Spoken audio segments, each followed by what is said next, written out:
ഒടുവിലെ ബുധൻ ഈ മാസത്തിലെ ഏത് കൊടിയ നെഹ്സിന്റെ ദിവസമാണെന്ന് പറഞ്ഞതിനെ ഞാൻ നേരത്തെ മുകളിൽ സൂചിപ്പിച്ചു. ആദ്യം ഫി യൗമി നെഹ്സിൻ മുസ്തമിർ എന്ന് ഖുർആനിൽ പറഞ്ഞ നെഹ്സിന്റെ ദിവസം എന്ന് പറഞ്ഞത് സഫർ മാസത്തിലെ ഒടുക്കത്തെ ബുധനെ സംബന്ധിച്ചാണ്.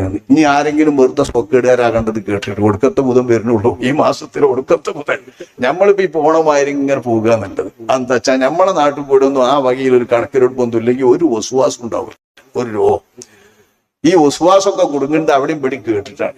ഇപ്പൊ ഈ വാട്സാപ്പ് കിട്ടി നോക്കുമ്പോ എമ്പാടും കൂടും, ഓരോരുത്തരും ഇങ്ങനെ തോന്നിയാസം പറയല്ലേ. അപ്പൊ എല്ലാവരും ഇല്ലാത്തൊക്കെ എത്തുകയാണ്.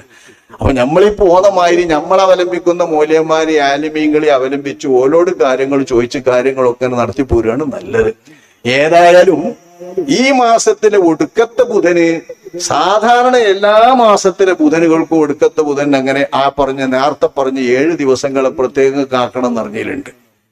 എല്ലാ മാസത്തിലും ഒടുക്കത്തെ ബുധൻ അങ്ങനെ ഒരു കാവലുണ്ട്. കിതാബൊക്കെ തുടങ്ങുമ്പോ ഒടുക്കത്തെ ബുധനാണ് ഇച്ചാൽ തുടങ്ങാൻ നിൽക്കൂല. അതൊക്കെ എല്ലാവരും നോക്കാറുണ്ട്.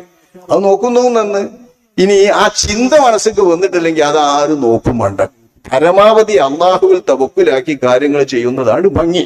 എന്നാ ഓന് യാതൊരു അപകടവും വരൂല, വിശ്വാസം വരൂല, സോക്കേടും വരൂല. ഓൻ അങ്ങനെ പോവാം.